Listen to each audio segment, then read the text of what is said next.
হ্যাঁ কানেক্ট হয়েছে।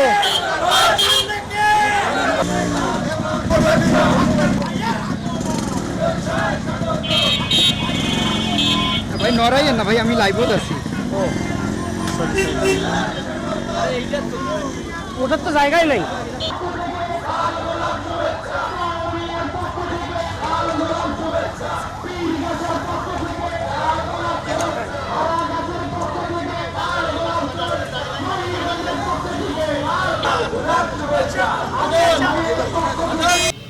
মাননীয় প্রধান উপদেষ্টা জনাব ডক্টর মোহাম্মদ ইউনূস এরও আগে এবং সম্প্রতি ডিসেম্বর এবং জুনের মধ্যেই নির্বাচন অনুষ্ঠানের কথা বলেছেন।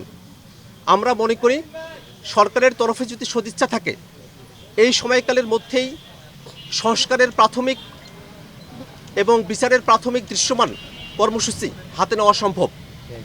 অপর রাজনৈতিক শক্তিগুলো যদি অন্তর্বর্তীকালীন সরকারের সঙ্গে সহযোগিতা করেন তাহলে সংস্কার এবং বিচার কার্যক্রম অতি দ্রুত সময়ের মধ্যে দৃশ্যমান করে নির্বাচনের পথে অগ্রসর হওয়া সম্ভব। সেক্ষেত্রে অন্তর্বর্তীকালীন সরকারের মাননীয় প্রধান উপদেষ্টা যে সময়সীমার কথা বলেছেন এই সময়সীমার মধ্যে নির্বাচন হওয়ার মতো বাস্তব পরিস্থিতি তৈরি হতে পারে। আওয়ামী লীগ এবং জাতীয় পার্টি যোগ সাজশে বাংলাদেশে পরপর তিনটা দামি নির্বাচন, বাংলাদেশের প্রহসনের নির্বাচন অনুষ্ঠিত হয়েছে।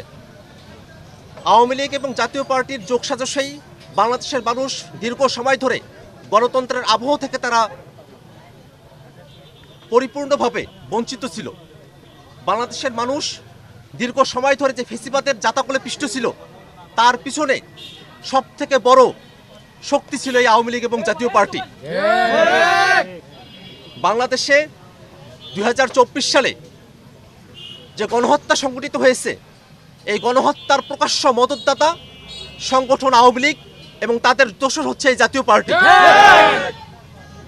বাংলাদেশে পিলখানা হত্যাকাণ্ড, 2013 সালের হত্যাকাণ্ড, শাপলা হত্যাকাণ্ড, মোদী বিরোধী আন্দোলনের হত্যাকাণ্ড, জুলাই অভ্যুত্থানের যে হত্যাকাণ্ড, প্রত্যেকটা হত্যাকাণ্ডেই ব্যক্তি হিসাবে আওয়ামী লীগের নেতাকর্মী এবং দল হিসেবে আওয়ামী লীগ সরাসরি জড়িত। যারা গণহত্যার আঞ্জাম দেয়, যারা বাংলাদেশের মানুষের উপরে মানবতা বিরোধী অপরাধ চাপিয়ে দেয়, যারা বাংলাদেশের গণতন্ত্রকে লুণ্ঠন করে নিয়ে গেছে, এই শক্তি কোনোভাবেই গণতন্ত্রের পক্ষে শক্তি নয় এবং গণতন্ত্রকামী কোনো মানুষ এবং গণতন্ত্রকামী কোনো দেশ কোনোভাবেই কোনো ফেসিবাদী শক্তিকে তাদের দেশে রাজনীতি করতে দেওয়ার অধিকার দেয় না। সে জায়গা থেকে আমরা মনে করি কোনো ফেসিবাদী শক্তি ইনক্লুসিভ ইলেকশনের প্রয়োজনীয় উপাদান হতে পারে না। বরং ফেসিবাদী শক্তি যদি নির্বাচনে না আসতে পারে তার মধ্য দিয়ে এই গণতন্ত্রের বিজয় সূচিত হয়। অতএব জাতীয় নাগরিক পার্টি এনসিপি দীর্ঘ সময় ধরে দাবি জানিয়ে আসছে দল হিসেবে আওয়ামী লীগের বিচার করতে হবে, অতি দ্রুত আওয়ামী লীগের নিবন্ধন বাতিল ঘোষণা করতে হবে, দল হিসেবে মার্কা নিয়ে এবং এই নাম এবং মতাদর্শ নিয়ে আওয়ামী লীগ বাংলাদেশে আর কোনোভাবেই রাজনীতি করতে পারে না। এনসিপি গঠনের পরে আমরা মাসখানেক সময় পেয়েছি। ইতিমধ্যে জাতীয় নাগরিক পার্টিকে মোটা দাগে দুইটা অঞ্চলে বিভক্ত করা হয়েছে, উত্তরাঞ্চল এবং দক্ষিণাঞ্চল, এবং আমাদের মুখ্য সংগঠক যারা আছেন তারা দেশকে আরও ছোট ছোট কয়েকটি অঞ্চলে বিভক্ত করে সারা দেশে আমাদের কমিটি গঠনের কার্যক্রম আমরা শুরু করেছি।